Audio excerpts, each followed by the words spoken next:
വിശാഖപട്ടണത്ത് ഇന്ന് നടക്കുന്ന പോരാട്ടം വെറും ഒരു അന്താരാഷ്ട്ര മത്സരമല്ല, മറിച്ച് സഞ്ജു സാംസൺ എന്ന താരത്തിന്റെ കരിയർ ഗ്രാഫ് നിർണ്ണയിക്കുന്ന അഗ്നി പരീക്ഷയാണ്.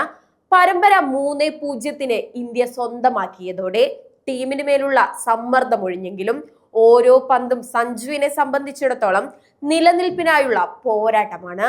ഗ്യാലറിയിൽ ഉയർന്നു കേൾക്കുന്ന സഞ്ജു സാംസൺ എന്ന ആർപ്പുവിളികൾക്ക് പകരമായി ഒരു മികച്ച പ്രകടനം അദ്ദേഹത്തിന്റെ ബാറ്റിൽ നിന്ന് പിറന്നിട്ട് കാലമേറെയായി.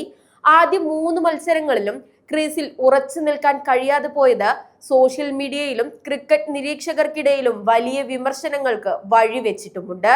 തിലക് വർമ്മയുടെ അഭാവത്തിൽ പ്ലേയിങ് 11-ലെത്തിയ ഇഷാൻ കിഷാൻ തനിക്ക് ലഭിച്ച സുവർണാവസരം കൃത്യമായി വിയോഗിച്ചതോടെ സഞ്ജുവിന്റെ നില പരുങ്ങലിലായി. കിഷന്റെ വെടിക്കെട്ട് ബാറ്റിംഗ് അദ്ദേഹത്തെ ടീമിലെ അവിഭാജ്യ ഘടകമായി മാറ്റിക്കഴിഞ്ഞു.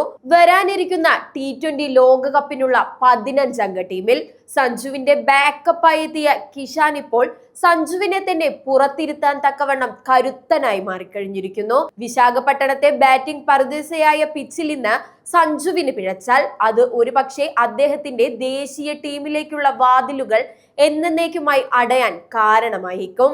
തിലക് വർമ്മ ടീമിൽ തിരിച്ചെത്തുന്നതോടെ സഞ്ജു, കിഷാൻ എന്നിവരിൽ ഒരാൾക്ക് മാത്രമേ പ്ലേയിങ് 11-ൽ അവസരമുണ്ടാവൂ എന്നതിനാൽ തന്നെ ഇരുവർക്കും അതിനിർണായകമാണ് ഇനിയുള്ള 2 മത്സരങ്ങളും. മറുഭാഗത്ത് അഭിമാനം വീണ്ടെടുക്കാൻ ശ്രമിക്കുന്ന ന്യൂസിലാൻഡ് നിരയിൽ ലോക്കി ഫെർഗൂസിനെ പോലുള്ള വേഗതയേറിയ ബൗളർമാർ സഞ്ജുവിനെ പരീക്ഷിക്കാൻ തയ്യാറെടുത്തു കഴിഞ്ഞു. സൂര്യകുമാർ യാദവും അഭിഷേക് ശർമ്മയും നൽകുന്ന മികച്ച തുടക്കം സഞ്ജുവിന് സമ്മർദ്ദമില്ലാതെ കളിക്കാൻ സാഹചര്യമൊരുക്കുന്നുണ്ട്. എന്നിരുന്നാലും വിക്കറ്റ് വലിച്ചെറിയുന്ന പ്രവണത ഒഴിവാക്കി ഒരു വലിയ ഇന്നിംഗ്സ് കെട്ടിപ്പടുക്കേണ്ടത് അദ്ദേഹത്തിന്റെ ആവശ്യമാണ്. ലക്ഷക്കണക്കിന് മലയാളി ആരാധകർ പ്രാർത്ഥനയോടെ കാത്തിരിക്കുന്നത് സഞ്ജുവിന്റെ ആ പഴയ ക്ലാസിക് സിക്സറുകൾക്കായാണ്.